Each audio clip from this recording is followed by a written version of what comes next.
I was born in Queens, and was raised in a place called Valley Stream. People who lived there were World War II veterans, mostly blue-collar workers. My father never finished school, could barely read. When we went to a restaurant, I would have to read him the menu. I was never a very good student. Math and science and stuff like that was difficult for me. I don't think there was one summer that I didn't have to go to summer school to get to the next grade. Back in the 60s, teachers would pigeonhole people. You know, Victor's not very bright, so he's going to go to plumbing school like his dad. That's what the plan was, and that was my goal. One day, my father leaned across the table and looked at me and said, "What are you doing at night?" And I said, "Well, I'm hanging out with the guys." He said, "Well, why don't you go to college?" Now, that was really strange for me. My father had never mentioned the word college in my 17 years of existence. I had never heard him say that word. And I looked at him and I said, "Well, why do I want to go to college?" And he said, "To meet smart women, stupid." So I ended up going to college at a place called Adelphi University, which was the first one in the book, and it happened to be very close to my house. So, you know, I wasn't going to make this a career. I was just going to go to school to meet smart women. So why not stay close to home? My first class was a class in psychology, and to complete the course, you had to participate in an experiment. And the experiment they were doing at that point was you were drawing objects by looking at them in a mirror. I drew the object perfectly, so they thought I was cheating. So they gave me another object to draw, and then another object to draw, and then finally the teacher said, "I think you have dyslexia." Once I found out I had dyslexia, and I knew what it was, they taught me to reverse my letters and numbers in my brain. So it's just a matter of learning things. And once I could do that, I could read. Once I could read, I realized I wasn't as dumb as everybody thought I was.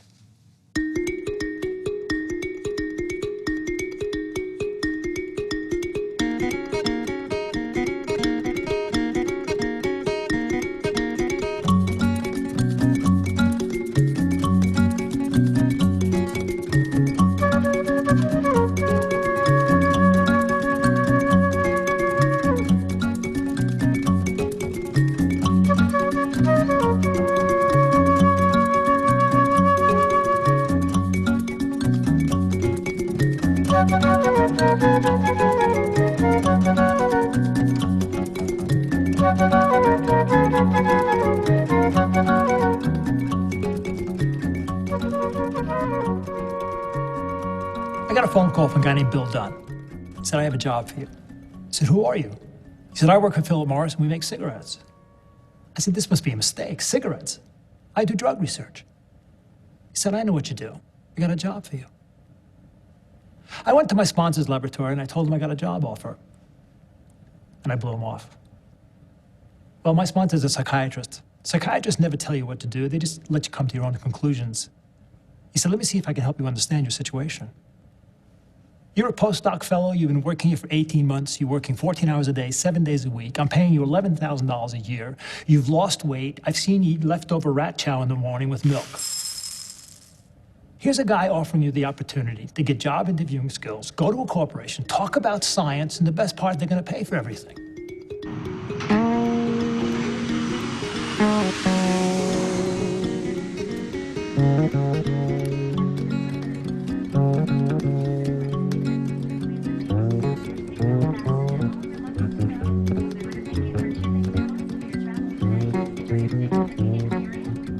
They picked me up at the airport with a limousine. I hadn't been in a limousine since my high school prom. This was cool. I didn't care about this job. I went to my room. I ordered $75 worth of room service. I thought I was going to take the food back to Minnesota. I met Bill in the morning for breakfast. "What's this job all about?" He said, "Hang on, let's get some breakfast and I'll tell you a little bit about you." He said, "I understand you're a postdoc fellow." I said, "That's right." "And you just joined the Society of Neuroscience." I said, "That's right." He said, "Your father's a plumber, your mother's a secretary. She works for the Salvation Army. Your sister works in Mercy Hospital and medical records in Rockville Center, New York. There's 31 people in your extended family, and you're the first person in your family to go to college." I didn't know how he got that information, but he had it.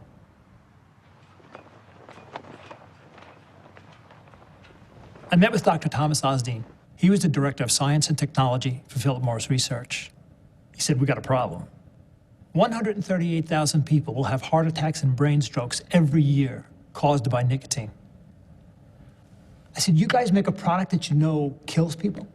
He said, no, we don't kill anybody. Nicotine does, but we have a program. Work had been going on for the 4 years that I had been there to develop substitutes for nicotine, called nicotine analogues. They had a bunch of chemists, and these chemists were altering the nicotine molecule, but they had no way to test it. That's where I came in. My job was to identify a molecule that the rat's brain said, I like it, but the rat's heart had no problem with it. Philip Morris recognized that it was in their interest to find products that were equally addictive to keep the profit machine going, but killed less people. Why would they care? Well, they might care to keep their smokers smoking longer. Dead people don't buy cigarettes. To a scientist, that's a dream. You get to do a job that actually might make a difference. So you're going to make a more addicting cigarette. And he said, no, that's not true. And I said, why else would you go there? He was being given the opportunity to set up a world-class laboratory to study the behavioral pharmacology of nicotine, and that was a vital question to pursue. In 1979, smoking didn't have the stigma that it has today. You could smoke on airplanes, you could smoke on TV, you could smoke anywhere. There was no anti-smoking movement. Here was a company that was willing to improve its product, and that improvement would result in better health. I thought this was the greatest company in the world. My favorite pencil, which is still my favorite pencil today, is the Ticonderoga 2 5/10. One day, I could not find my pencil, and I asked my lab mates if anyone had seen it, and nobody admitted to knowing where it was. I was copying down some data off of these banks of numbers. And I found it in Vic DeNoble's hand. I didn't know it was his pencil, it was using his pencil. Vic, that's my pencil. He said, no, it's not. You know, it's your pencil, it's a yellow pencil. And he adamantly denied that it was my pencil. And he said, well, it's a Ticonderoga 6 2/10. It's a 2 5/10 Ticonderoga. And sure enough, that was the name of it, Ticonderoga 6 2/10. I said, well, okay, I'll get back and I'm done. Hand it over, please. Well, I got irritated, he got irritated. Well, I took the pencil, I broke it in half. I gave half a pencil. And then we became friends from that moment on. The reason I even considered going to work for Philip Morris was because Vic DeNoble was there. Building the laboratory was great, but there was a catch. The research had to be kept secret, even within the company. As you walk through the hall, normally you could look into a lab. You couldn't look into that lab. There was an agreement among the cigarette companies not to do in-house animal studies. We weren't going to do that kind of research. Philip Morris and the industry as a whole, through evasions and lies over the years, they had really painted themselves into a corner. They had told the public, they had told lawmakers, there was no proof of a causal connection between smoking and disease. They had said, no way is smoking and nicotine addictive. They couldn't be seen through their scientific researches as knowing better.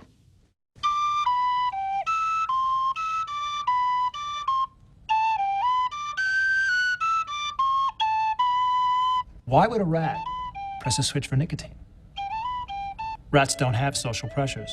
Rats don't care about losing weight, and rats don't go to the movies. The only reason a rat would press a lever for nicotine is if his brain said, I like it. Drug addiction is a disease. Our job is to recreate that disease in our animals so we can look for drugs to treat it. So what we had to do was turn our rats into smokers.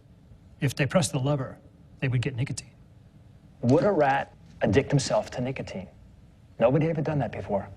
The big question was dose. How much nicotine do you give a rat? We had no idea. But we know how much nicotine a person gets when they smoke a cigarette. We reduced the dose down proportionally to the rat's size dose. So it was like the rat was smoking a rat-sized cigarette. When the rat pressed the lever for the first time, the dose was wrong, and the reaction was violent. I needed to rethink this. I'd seen people smoke before, but I never really watched it. They puff and they puff. They puff. They smoke a cigarette over 7 minutes. We were giving our nicotine to the rats in 3 seconds. They made some adjustments in the pump so that the rats would get their nicotine periodically, the same way people smoke a cigarette. Bam! The rats started pressing the switch. There's a neurotransmitter in your brain called dopamine. It makes you feel good. All drugs that are addicting change the way dopamine works. You can think of dopamine as a small stream in your brain. But when you're addicted to a drug, that stream becomes a river. And the only way for you to stay on that river is to keep using that drug. On day one, the rats hit the switch 2 or 3 times.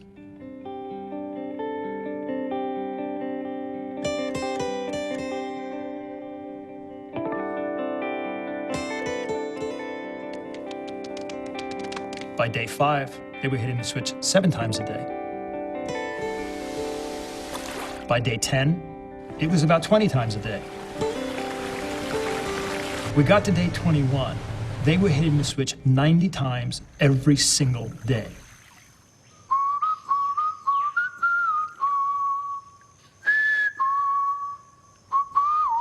It was really working. The rats were addicted.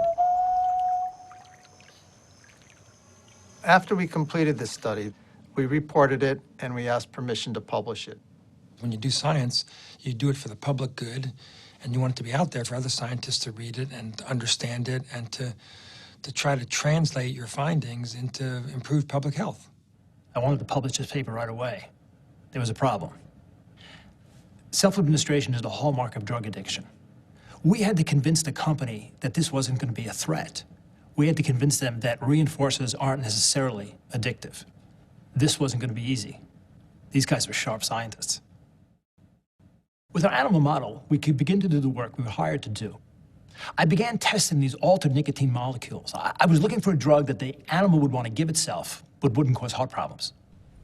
Nicotine is unique because it triggers what we call prostration. All the hair stands up and the breathing rate accelerates. We were testing for a drug that wouldn't affect the heart, and that's how we discovered our main contender, 2'-methyl nicotine. We saw prostration, but no hair stood up. The breathing rate was normal. It was what we were looking for. Victor and I discussed how the results of his research could be used in, let's call it, safer or less harmful cigarette. I proposed a design to the company, a cigarette that had tobacco, but no nicotine. We stuck our drug out here. A person would light up a cigarette and suck on it. Our drug would be in there. They would be addicted, but no heart disease. This was so exciting. It was unbelievable.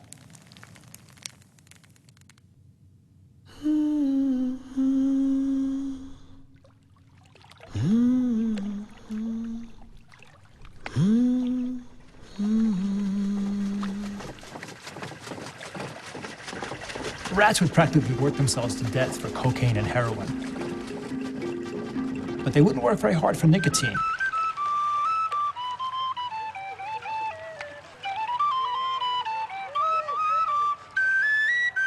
I began to wonder, why would smoking addict so many people? I got a list of all the chemicals in cigarette smoke. I had a hunch one of them might be an addictive drug.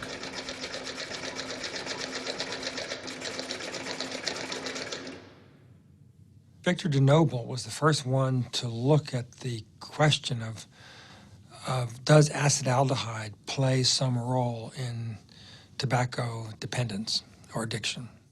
Up until that time, we had been looking at nicotine as a chemical, the primary one that everybody knows about. Chemicals interact with receptors, and the way nicotine works, it interacts with a particular receptor. And so if I can make that receptor, let's say, more receptive to nicotine with another chemical, then it enhances the effect of the addiction or of the chemical. Could acetaldehyde be an addictive drug? We didn't know, so we asked the rats.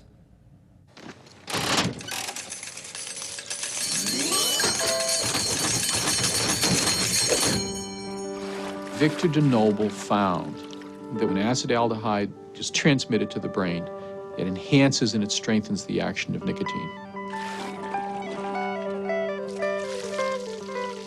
In our experiment, the rat pressed the lever 120 times for nicotine. For acetaldehyde, it went up to 240 times. But when you mix the two together, they pressed the lever more than 540 times. Victor and Paul's work at the time we were there was sort of like groundbreaking, earth-shattering. We are on the brink of a major breakthrough. The review board had questions and doubts. Sounds like we're into the Doubtful animal on testing publishing business. studies performed on intact We're getting on thin ice. But the paper was approved anyways. It was accepted in the journal Psychopharmacology, one of the preeminent journals in the field. Once a month, we had what was called a Richmond meeting.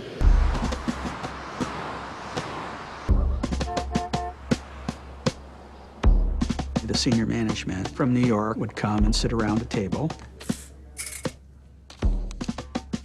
At the Richmond meeting, I presented both the nicotine analog data and the acetaldehyde data. Yes, we could use analogs to replace nicotine. And yes, we found a second drug in tobacco smoke that changed the way nicotine was perceived in the brain.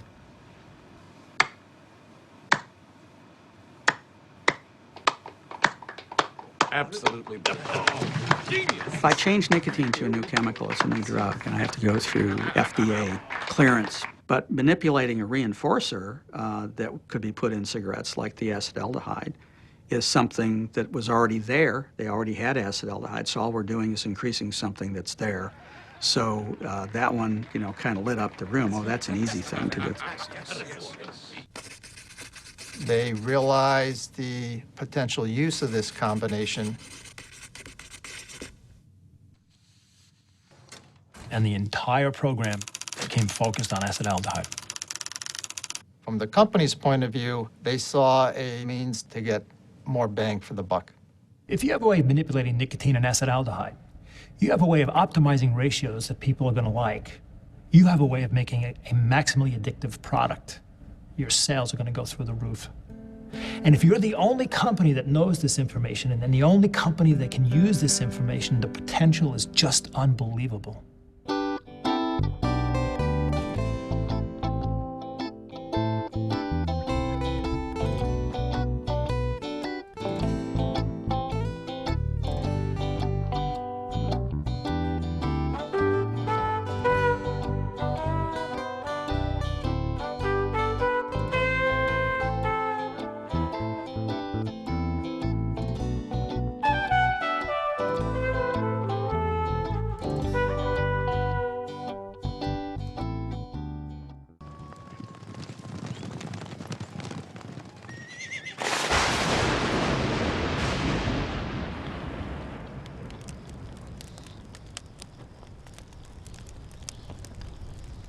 In 82 and 83, you saw a spike in filings of lawsuits against the industry. There was this one very important, historically important one called the Cipollone case in New Jersey, which was filed just as things are heating up for DeNoble and Maley at Philip Morris. I was a young partner at Shook, Hardy & Bacon, a law firm that had represented the tobacco industry for decades, really, and I was assigned to work on the New Jersey cases. We knew those New Jersey cases were a serious threat for a number of reasons, especially because of the quality of the lawyers on the other side. Mark Edel, in particular, had a great reputation. He had defended asbestos companies, so he'd been on the defense side of big, complicated litigation. We had put together a team that could be unbeatable. I thought 3 years, we're done, finished, and we're going to come back with a multi-million-dollar verdict. The Philip Morris Research Center was put under microscopic scrutiny by the lawyers who wanted to clean house and make sure that evidence wasn't being produced there that could doom the company. Philip Morris would have been concerned about this acetaldehyde research because they were trying to market cigarettes as sort of a lifestyle product. Something which people took that they enjoyed, but they were trying to stay away from the fact that they're drug marketers. And when you start saying Here we have animal models where rats self-administer nicotine the same way they do cocaine or other drugs of abuse. And if we add acetaldehyde, which is in smoke, and they self-administer it more, makes it more addictive, then it makes it pretty clear that what they're marketing is an addicting drug. Jim told me I had to withdraw the paper. Well, what do you mean? The paper, withdraw it. I said, no. When Shep Pollack, the president of the company, came to visit our lab, he came with Fred Newman, the attorney that we had most contact with, the attorney who was evaluating our work. The rat's pressing the switch for nicotine. Does that mean nicotine's addictive? And that's very intimidating when the president of a major corporation asks you that, and you are assuming your job may be on the line. And the lawyer, Fred Newman, jumps in between us and says, don't answer the question.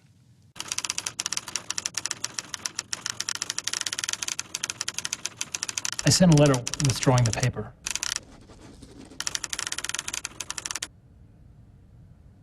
That was the worst scientific day of my entire life.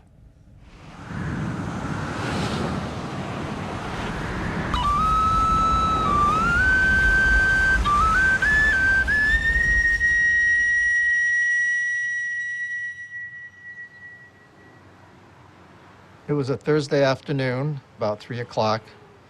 We were working in the lab, wrapping up for the day. Jim Charles asked us to his office.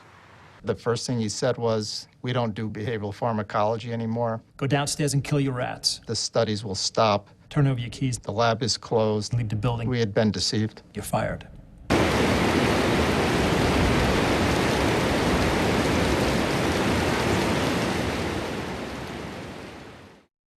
When we started working on the tobacco story at ABC, we were told that the tobacco companies were manipulating nicotine to addict smokers. And we said, this is sort of crazy, but if it's true, it's an important story. So we started digging into it, and we spent a year. We talked to more people than I can imagine. We did all kinds of research. We read through industry patents day after day. And the more we looked at it, the more we said, oh my God, this is unbelievable. The premise of the story was that the tobacco industry knew that nicotine was addictive, and they knew how to put the exact amount of nicotine in a cigarette to keep people addicted. That was the idea behind the story. We felt we had done some landmark work here. And all of a sudden, it was communicated to us that it was not going to lead the show. Well, there's a story on the Kennedy kids, and that's a better story. And we're going to, really, people don't care about this, Walt. It's not going to make any news. And I said, I beg to differ. I think it will. On the eve of airing, the commissioner of the Food and Drug Administration sends out a letter that says for the first time the federal government is going to look at the tobacco industry and investigate the tobacco industry, something that had never happened before. Commissioner Kessler sent a letter to the public health groups in February 1994 signaling the launch of an investigation into the role of nicotine itself in the design and manufacture of cigarettes and smokeless tobacco products. It was an electrifying moment for me. The FDA commissioner has come out and said exactly what we're saying in our program. And at that moment, we all took off running and never looked back. We didn't know what was going to be in the day one broadcast, but we knew it wasn't going to be a good story. So we got a bunch of the executives together in a big conference room on the executive floor to watch it. It was even worse than we thought it was going to be. It was devastating. From these tobacco fields comes one of the world's most profitable and addictive substances. I have never, ever, ever gotten a reaction like the one I did on day one. It was a feeding frenzy on the part of the media. Our stock took a huge hit. There were calls from reporters, print, electronic. Regulators were calling for hearings, and we really were at a loss as to what to do. I think what day one did that helped change the debate was they turned it into not just a story about are cigarettes dangerous, but that this company, this industry, was in fact selling a drug. Not to put too fine a point on it, but I mean, one could conclude that these people weren't that far removed from drug dealers. They were selling a drug that they knew was addictive, and they weren't telling the truth about it. When Congressman Waxman got the letter from Dr. Kessler that made it clear FDA had been investigating this and had a lot of information, he decided to immediately schedule a hearing. None of us realized that the tobacco industry was able to manipulate the nicotine to get people to smoke and to keep them smoking. And we wanted him to come in and give us this presentation. They said, we're holding a hearing in 4 weeks, and we want to know what evidence existed. But we didn't even know where to begin. We were hot stuff over there at ABC. There was this euphoria that was sweeping through our program and, frankly, the news division. We were leading the way on one of the most important stories in America. Our employees, the analysts who covered the stock, our shareholders were calling us saying, say something, do something. Why aren't you responding to what was in this broadcast? But I knew, because of the seriousness of what we were saying, that the industry would respond. And I was cautioning him, my executive producer, to brace yourself, buckle up. It's going to get bumpy here. They said, they make cancer sticks. Don't worry about it. Kessler knew that we were going to be testifying before Congress in 4 weeks. He looked in and around FDA for trained professional investigators. One was a New York City transit policeman, worked at the Secret Service, had a period of time on his resume that was blank, where he couldn't talk about what he did. The other worked at Army CID, was the government's best polygrapher.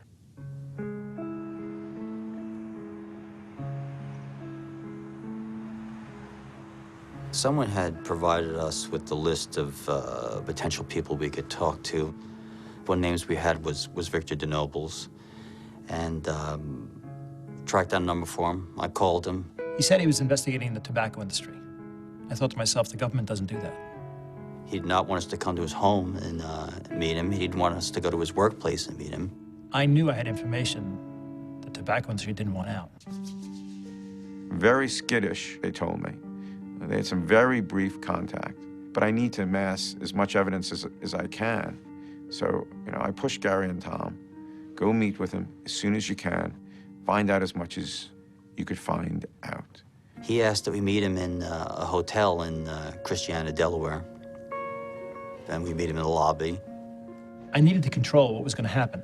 I got there early. I picked out the table and the chair I was going to sit at. I checked out an escape route, just in case I needed one. I even checked out the bathrooms. I'm not sure what I was looking for, but I had to do it anyways. He described to us what he would be wearing. We told him what we would be wearing. They both unbuttoned their jackets to sit down, and as they bent over, I could see a holster. They had guns. My radar went haywire. He would turn around and ask us our lineage, where are you from? What are you doing? Why are you here? And then we would get him back on task again. I told him about the Nicotine Analog program and self-administration. That may not sound like a big deal, but self-administration is the test that FDA, the DEA, the Drug Enforcement Administration, and the National Institute of Drug Abuse decide whether to label a drug as a controlled substance. It was the first time somebody from within the industry who was knowledgeable and very, very credible had relayed that type of information to us.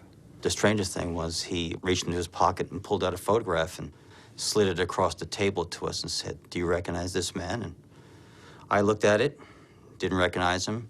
I gave it to Gary, he looked at it, he didn't recognize him. We slid the photo back to him and said, "Who is it?"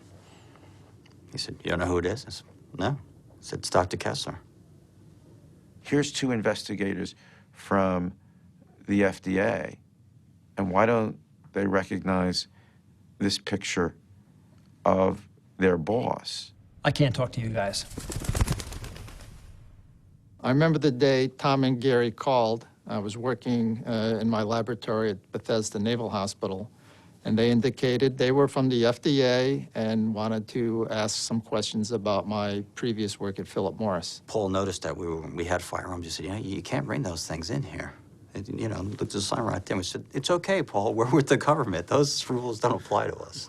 My first response was, I've been waiting for this for about 10 years. He was willing to talk, willing to cooperate, and there wasn't any what I would consider an agenda. It was just, I'm going to tell you this information because it's the right thing to do. So he was a breath of fresh air. Paul Melee told us about a paper that Philip Morris forced Victor DeNoble to withdraw from publication. It meant that Philip Morris had a lot more explaining to do because, again, all the companies had been claiming that the significance of nicotine was flavor and taste.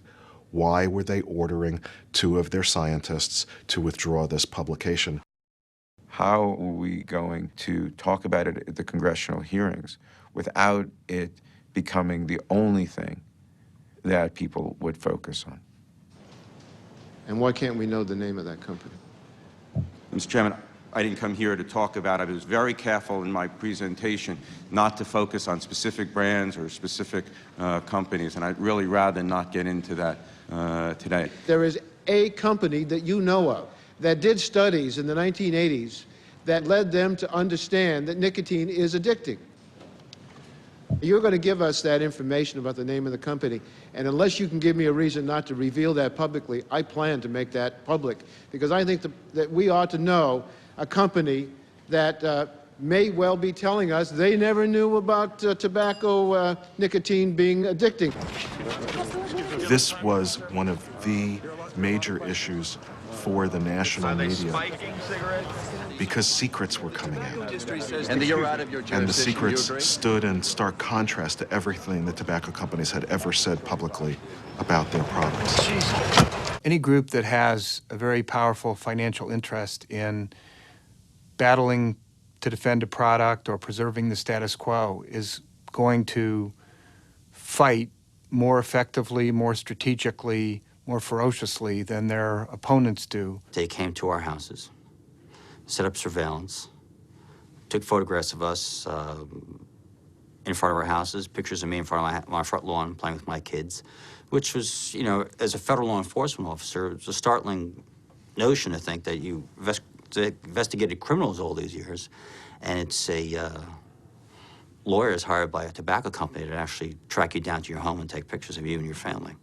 Earlier this morning, Philip Morris filed a $10 billion lawsuit against the American broadcasting companies and several ABC employees for false and defamatory statements made on ABC's Day One news show and other news programs. If you sue somebody for libel, you're basically saying they've slandered you, they've ruined your reputation, they've wounded you with an unfair and inaccurate broadcast, and a certain number of people out in the viewing public are going to say, Philip Morris seems very sincere and committed about this. Maybe they really were treated unfairly. There was going to be a story in the Washington Post the next day that I was being accused of lying under oath to Congress.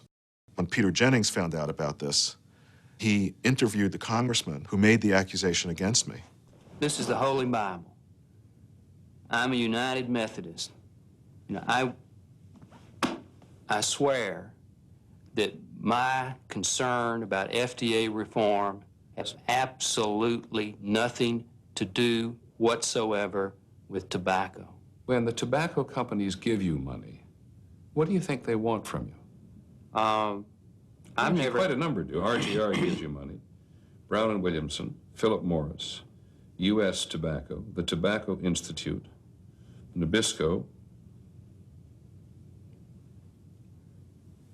And so the viewer was left to judge what had happened. When the Justice Department dropped the investigation, I felt like, where do I go to get my reputation back? When you go to work for Philip Morris, you sign a secrecy agreement, and for the rest of your life, you're not allowed to divulge what you did there. It indicated without rats being susceptible to advertisements or peer pressure or anything else, they seem to be addicted to nicotine. Congressman Waxman called me the day before the press conference to give me a heads up. What he didn't tell me was that he was going to hold up the paper that I tried to publish in 1983 with Philip Morris's name on it. The editor of the journal was notified by the Philip Morris researcher that the article was being withdrawn. My heart just stopped. It was like, oh my God, how did they get this? And here it is on national TV. We must hear directly from the chief executive officers. These individuals have been asked to appear before the subcommittee on April 14th, 1994. Congressman Waxman, if these executives do not respond favorably to your invitation, I expect them to be there. We were very unsure whether they would agree to come. They had always refused before, and our plan was to hold the hearing whether they came or not, and we would simply have empty chairs.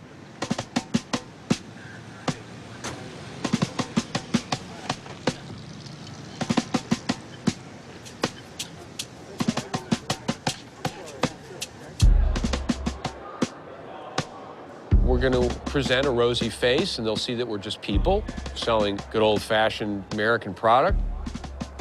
And we're going to make that case to the American people, and who better to do it?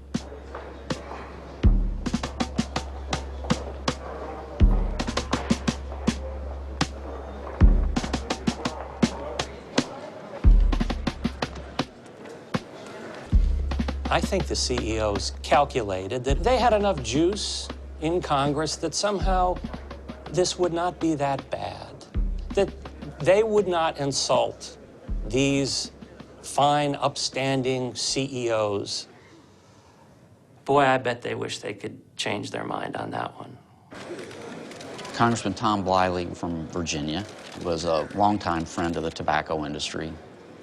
He told us, this is not going to be pleasant, but get in there, try to do no harm, take your lumps, and get out. Try to make this a one-day event, and that's what we tried to do.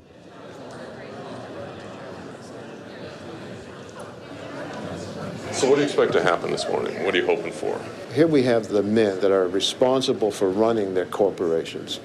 They have an obligation to the American people to answer questions honestly and to give us the information that we're going to need to make the best policy decisions regarding the public health of this country.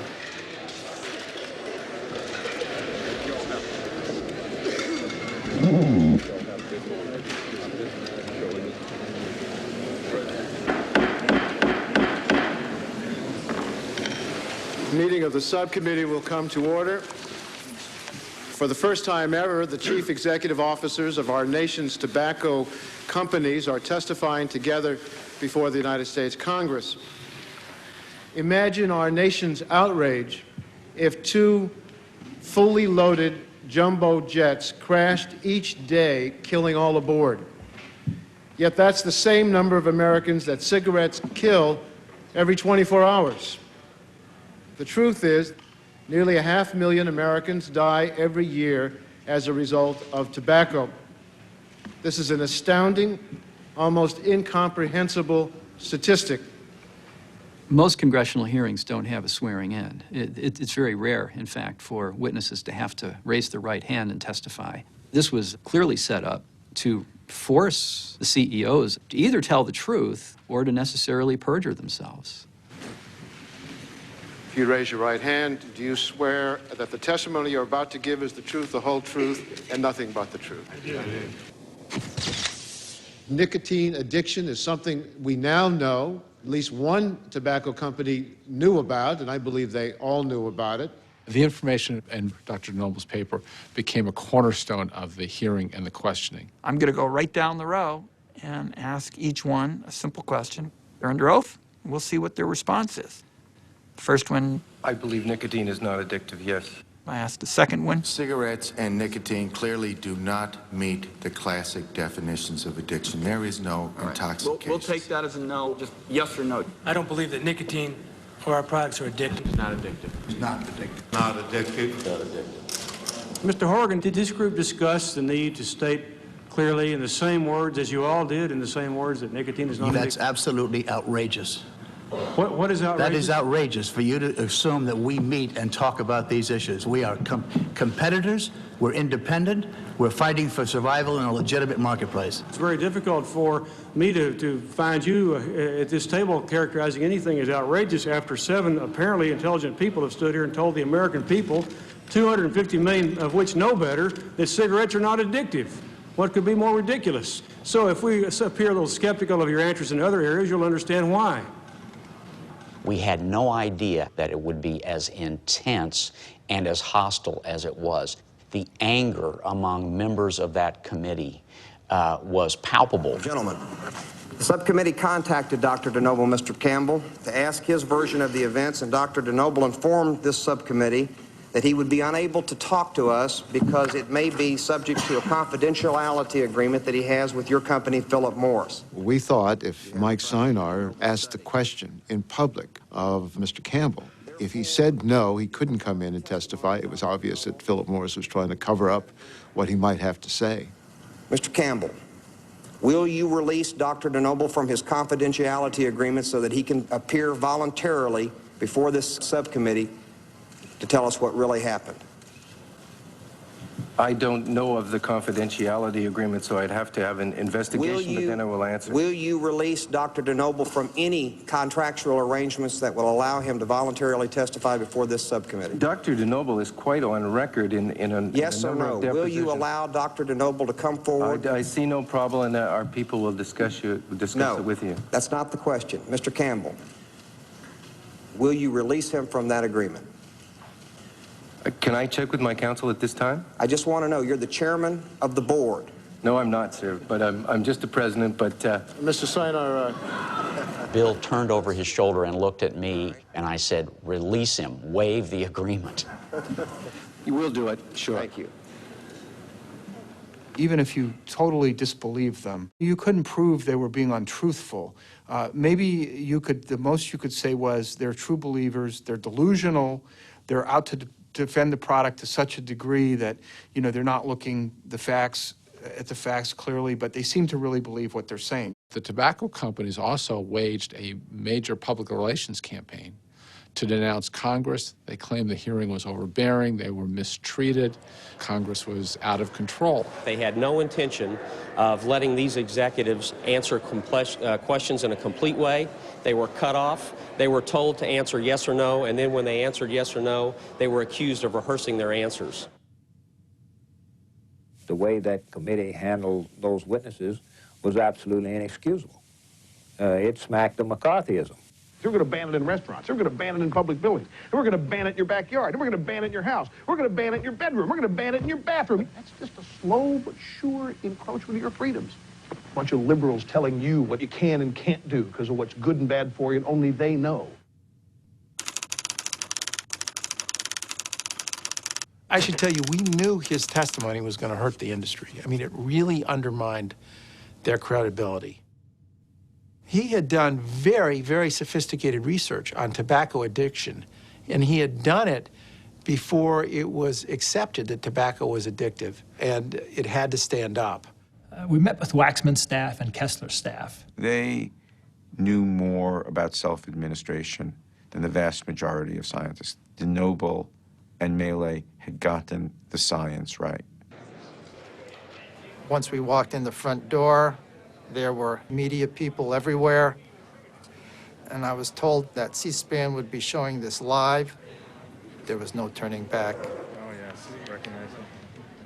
Just before the hearing began, I looked over at Paul and I smiled. I began to feel a huge weight disappear.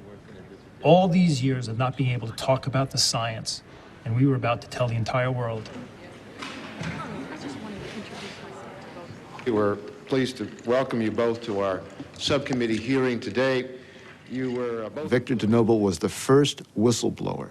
I know a lot of people have talked about other whistleblowers, but he was the first one. At that point, we gave a presentation to several members of New York corporate staff, had entertained questions, had lunch, and then were flown back that evening on the company jet. What kind of questions were you asked at the New York briefing? I was only asked one question. What was that? Why should I risk a billion-dollar industry on rats pressing a lever to get nicotine?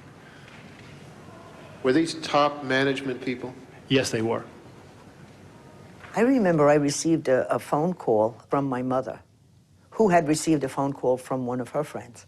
And she called and she said, Victor's on television. And of course, a lot of friends, my friends, called him a, what do they call those people that talk? Informant? Who? Informant? Something like that. And a couple of them really ticked me off. Listen, you're talking about my kid. You don't do that. Take it for what it's worth. Whatever he's doing for everybody, not for himself. Were you told a couple of weeks after the meeting that your lab was generating information that the company did not want generated inside the company? We were told that the data we were generating and the types of studies that we were doing would not be favorable in that litigation. Were you told the top management was looking at releasing you and your associate from employment and look at some other arrangement? Yes, employ us as contract individuals. Those options were to have you do the work, but not in-house. That is correct. Did they give you a reason? If the work were removed from the company, connecting it back to the company would be more difficult to do than if it's being done right in the company itself. Doctor, let me move on. What did you feel like on April 14th, 1994, as you watched the testimony of the 7 chief executives? What has this told you about the character and the trustworthiness of this industry?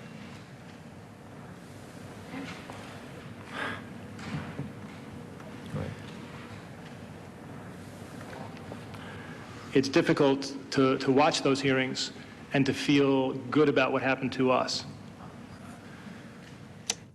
When Victor and Paul testified before Congress, it was the first time that anyone that was inside the industry that had that kind of detailed knowledge about the thinking and the research that was being done inside the largest tobacco company in the country. It was the first time someone like that came forward.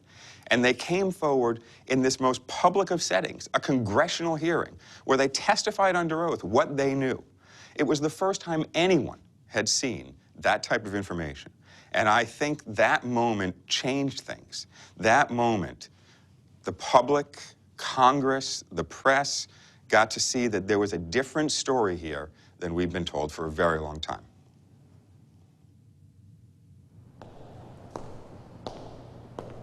I remember vividly getting a phone call from a source who said, "Keith, you've heard about those Brown and Williamson documents? Do you want them?"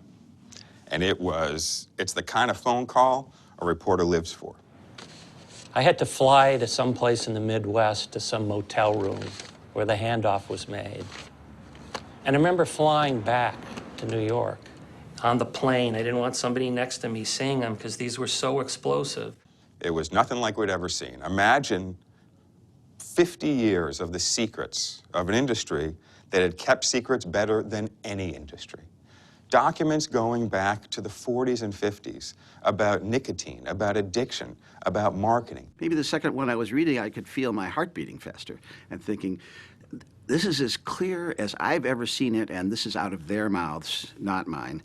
This is the kind of thing that the opponents would say they would say. And here it was. The first set of stories was 3-part series on the fact that the tobacco companies knew these things over many years and denied them. Any doubts that the viewing public or, citizens are having about whether these guys are completely truthful hardened into certainty when these documents came out. Everyone was writing about tobacco. Everyone. They didn't know what to do. One after another, these CEOs moved to pursue other interests. Well, I was going to retire anyhow. Oh, I want to work on my golf game. I don't know what excuses they were giving, but they got them out.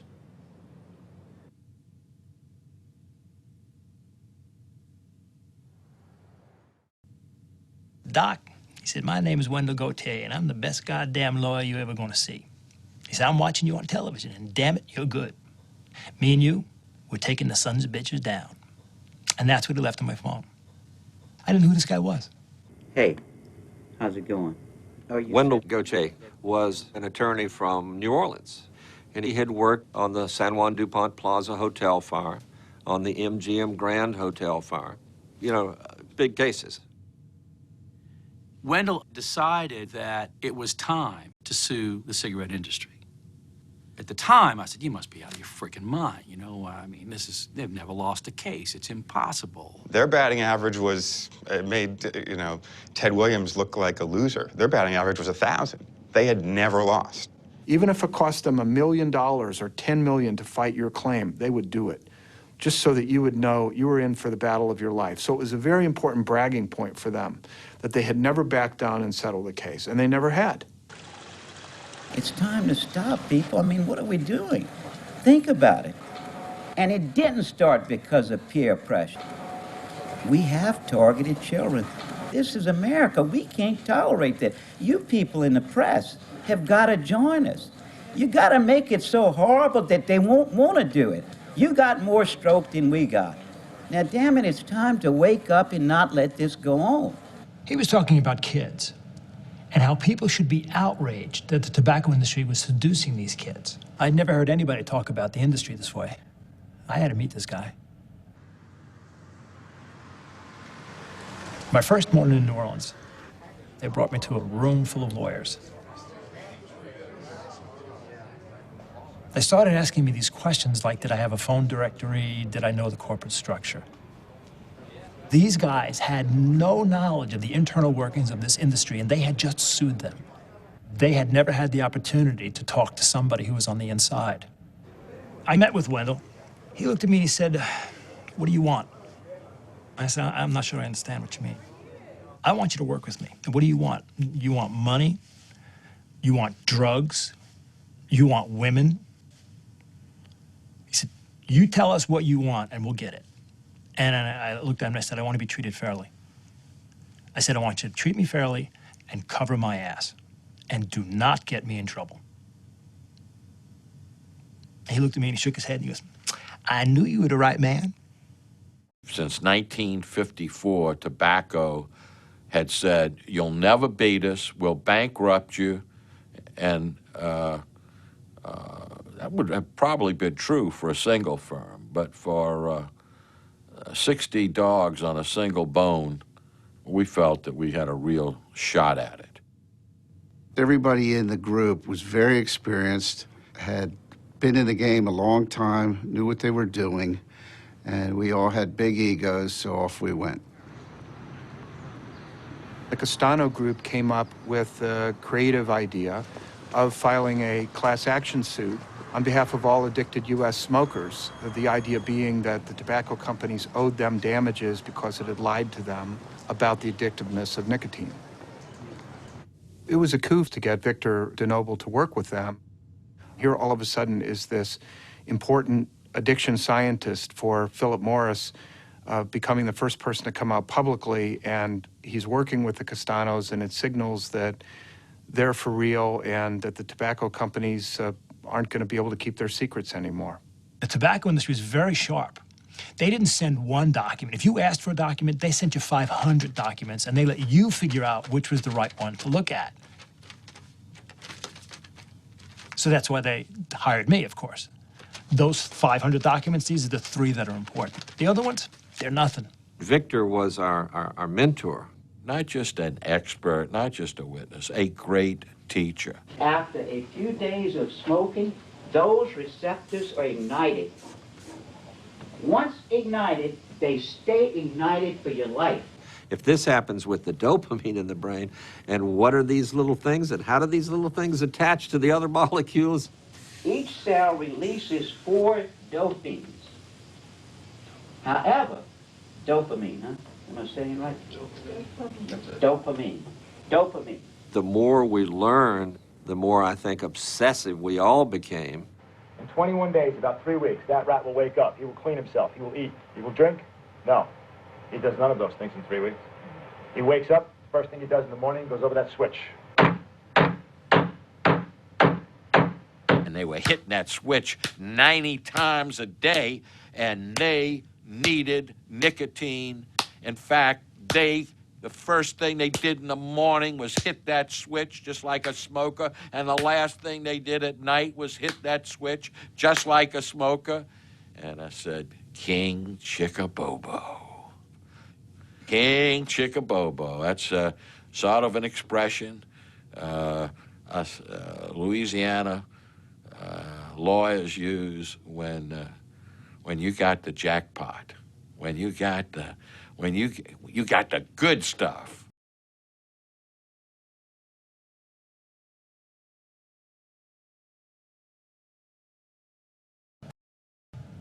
Morning. Good morning. Today's going to be it, huh? When you create enough noise, a lot of things happen. And my job was to create as much noise as possible. There were about 800 documents, and I gave people one at a time. They were the currency that the media wanted, and I was pretty upfront about it. If the Wall Street Journal did a bad article or an article that wasn't up to snuff, I'd say, okay, and give a document to the New York Times. So I started a competition between the Wall Street Journal and the New York Times. I even had USA Today and Washington Post going at each other. Plaintiff attorneys understood very clearly that it was very much in their strategic interest to have negative stories about the tobacco industry in the press. So they abetted this cause by leaking documents to the media. Whenever tobacco had a victory in court, I would give the media some new documents, and it would crush their morale.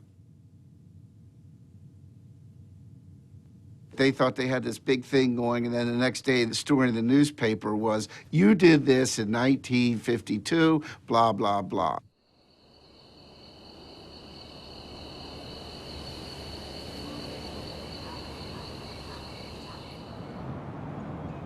Sometime in May of 1994, I got together with a bunch of different lawyers who had agreed to file a lawsuit suing the tobacco industry. And just like at the Alamo, I said, if we file this lawsuit, everybody's in and there's no getting out. I don't care how tough it gets, how bad it gets, how much money it costs, there's no getting out. If you're going to get in, you got to stay in till the end. And I said, I'm going to draw this imaginary line on the carpet, which I did with my foot. Everybody that agrees to those things, step over the line. So, sounds kind of funny, but one after the other, stepped over the line until all of us in the room were there, and we all shook hands and said, okay, we're going to do this thing. For the first time, you have this movement of lawsuits being filed by attorneys general to recover healthcare costs from tobacco companies. You know, not being filed on behalf of sick smokers that the general public thinks, you know, should have known better and, you know, shouldn't get sick and then file a lawsuit, but be filed on behalf of them, the taxpayers, who are innocent victims of all this cost associated with smoking. Back in the 1990s, I was in charge of the Massachusetts Department of Public Health's tobacco control program. We were airing 30-second television ads. In that campaign, we featured former insiders telling the truth to kids. We found this resonated very well with young people. One tobacco company conducted research that proved nicotine has properties of an addictive drug. I'm Victor DeNoble, the scientist who directed the research. Greg wanted me to come up and talk to some kids. I said, kids, are you serious? What'll I tell them? He said, you're a scientist. Tell them about rats. They'll listen. My name is Victor DeNoble. I'm a scientist. I don't work with people. I work with rats. As soon as I said the word rats, their attention skyrocketed. And I began to tell them about the experiments. Rats in a box, rats pressing the levers. Why were they there, and what did it mean? I was teaching concepts that I had learned in graduate school, and they were getting it. I so much underestimated their curiosity. Today, a federal appeals court ruled there are too many variations in state laws to go forward with such a massive single suit. That's fine with us. We've been prepared for this for some weeks, so we're ready to go to the states. We're starting tomorrow. Oh yeah, it was no big deal that we lost that. It's even better that we're going state by state, which is a lot of BS. I mean, we had our ass handed to us.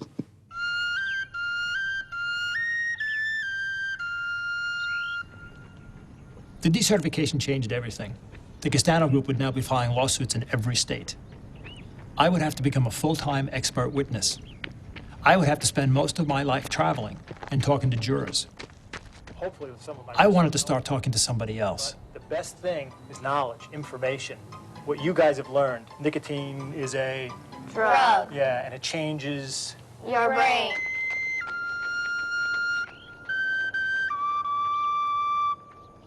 So I stopped working with Wendell. We went from one state to 5 states, to 20 states, to 40 states. I was at a long-range planning meeting of our board of directors, and our longest-serving director, John Reed, said, "We are about to lose permission from society to exist. We're about to lose our license to operate." And he turned to me and he said, "I want you to figure out a plan, and I don't want you to have any lawyers in the room when you do it." All of a sudden, the tobacco industry was becoming radioactive. It's not desirable to be a politician who's supported by them. You have some explaining to do if you take money from them. You have explaining to do if you stand up for them. Everybody was yelling at them. They even told me later that when they went to their country clubs, people were rude to them because they worked for tobacco. There was a firestorm of anger and resentment directed at the industry, and we were totally in denial. Viewers of television, readers of newspapers, they are one giant potential national jury pool. From their ranks are going to come the people that are going to sit on the juries and hear these lawsuits filed by state attorneys general, lawsuits filed on behalf of them to recover money for them, spent by them to treat sick smokers. This did not look like a real good setting for the tobacco companies, and I think it led them to begin to think seriously about trying to resolve this through settlements. The magnitude of the damages being sought in these state cases was so big that if we had lost one of these and the jury had awarded billions of dollars against us, we would have been bankrupt. We couldn't have posted a bond to prevent the other side from foreclosing on our assets. We would have been bankrupt. This was an industry that had never settled. Not only had they never settled, they'd never even talked about settlement. At this point, they had, they found religion, quote unquote, found religion. I came back to the board with a proposed new approach that involved us being very open about the real problems with our product and with us becoming advocates for solutions to those problems. We're headed to the negotiating table right now. The tobacco companies felt that it was their one opportunity to wrap all the litigation up in one ball of wax and become insulated from further suits.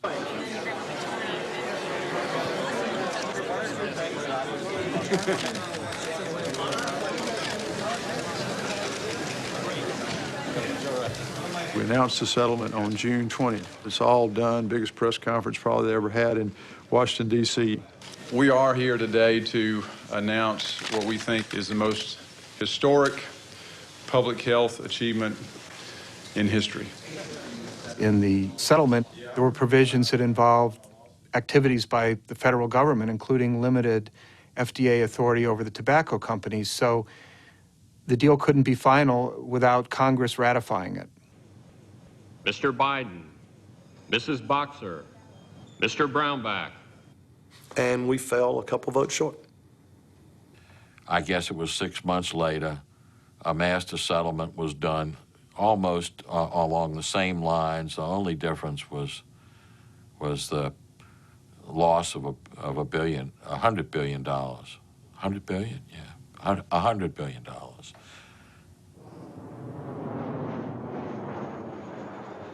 I've been giving testimony in litigation cases since '96. The defense attorneys would say I was making up all this stuff about causing cancer and being addictive.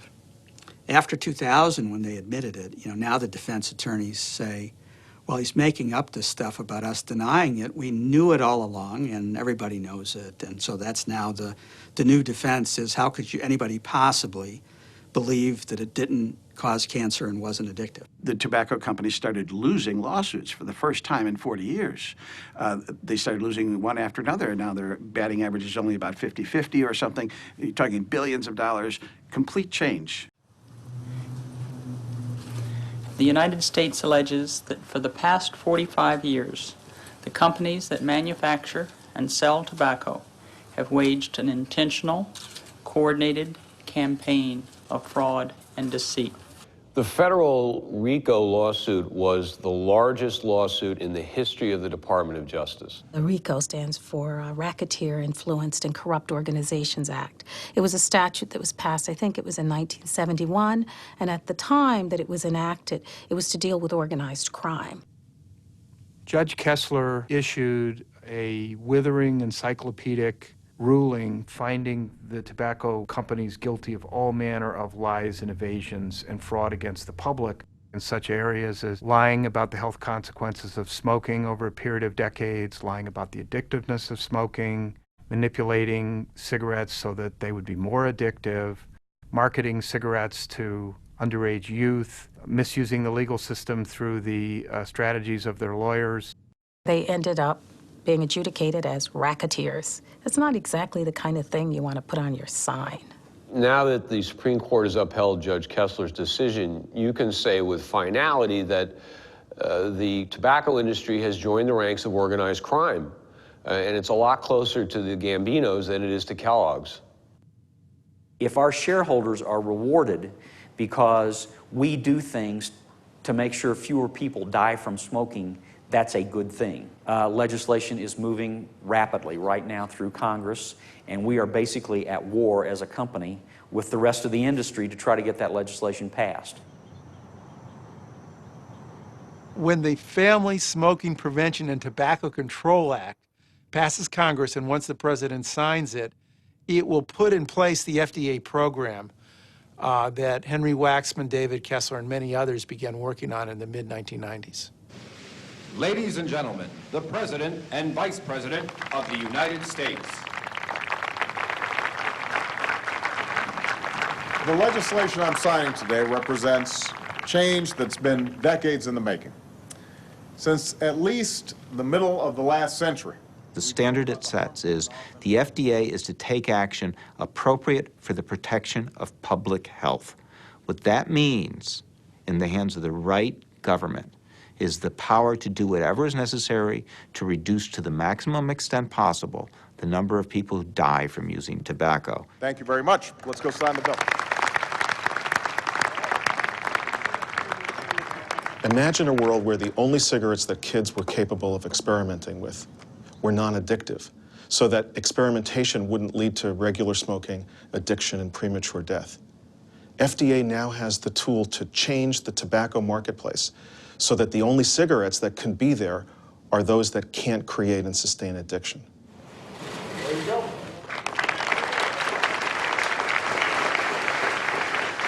The agency and the industry are really at a crossroads. The agency has to develop the new rules and regulations that will govern this industry.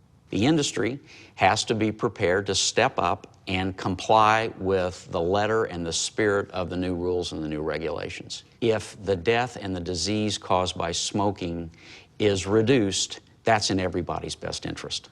They can reduce nicotine levels to the point where cigarettes are no longer addictive. But time will tell if they will actually do that. People have their vices. People want to take chances. You take chances when you're young. That's what's so dangerous about cigarettes. Because when you're young, hey, you're going to live forever. Okay, I'll do it. It's cool. And people do it. There will always be that. There will always be the teenager in a car trying to drive 100 miles an hour because he thinks he's never going to die. And there will always be that teenager smoking cigarettes who think, this is never going to kill me. We assume kids know things, but they really don't. In order for them to make good decisions, we have to give them good information. My name is Victor DeNoble. I'm a scientist.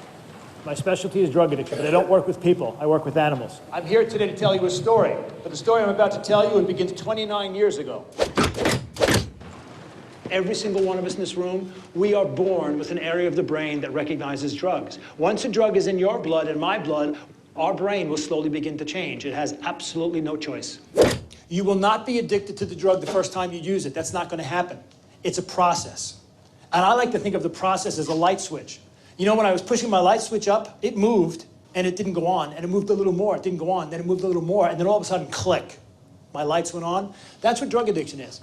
Every time we use a drug, the light switch, our brain gets changed just a little bit. And we keep using it, using it. At one point, bam, it is going to click. I give them information which helps them defend their decision to say, no, I'm not going to change my brain. All the way in the back, young lady. Did our cigarette ever get made? No. There is no safe cigarette. 30 years ago, I thought we could do it. But I was young, and I was wrong. I was wrong. Today, 30 years later, I know there is no such thing as a safe tobacco product. It's not possible to be made. I never tell kids what to do. I don't say don't or you shouldn't. You know, I've heard people say, oh, yeah, I became a drug addict. Why? Well, I'm tall, I'm short, I'm black, I'm white, I'm male, I'm female, I'm rich, I'm poor, I had too many parents, I had no parents. Those are all the explanations of why people take and use a drug. But you know what the real decision is? Your choice. They may only be kids, but they are still responsible for their own lives. If you get one kid, just one, not to smoke, you've affected everybody who's in that kid's life. You've affected their spouse and their kids and their parents and all their friends. 25 years from now, their friends aren't going to be sitting in a hospital waiting for a diagnosis of cancer. They're not going to be sitting in a hospital finding out that this person now has emphysema and can't breathe. So it's not one life. You've changed dozens and dozens of lives.